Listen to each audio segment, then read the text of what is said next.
निवडणुकीच्या पार्श्वभूमीवर मतदारांना आमिषाचा घोडेबाजार होत असतानाचे चित्र बऱ्याच ठिकाणी बघावयास मिळत आहे। पंचवार्षिक मैदानाचे पैलवान बनण्यासाठी उमेदवार मतदारांना रोख रकमेसहित हॉटेल्स, धाबे या ठिकाणी अनलिमिटेड जेवणासहित लिमिटेड मदिरा हा उपक्रम राबवत आहेत।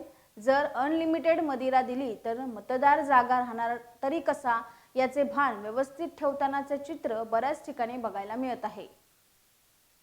भाजपचे नेते विनोद तावडे यांच्यावर नालासोपारा मतदारसंघामध्ये 5 कोटी रुपये वाटप केल्याचा आरोप करण्यात येतो आहे।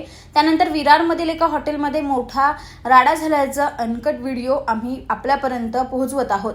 या सर्व गोष्टी लक्षात घेता मतदारांनी सुज्ञ होण्याची गरज आहे। अमिषापोटी बळी न जाता आपल्या परिवाराच्या उज्ज्वल भविष्यासाठी उमेदवाराच्या रूपाने योग्य तो डॉक्टर संसदेत पाठवला तर झालेल्या आजारावर योग्य तो उपचार नक्कीच होईल। ग्राउंड रिपोर्ट उत्तम Desai, news 18 prime times, Nalasopara.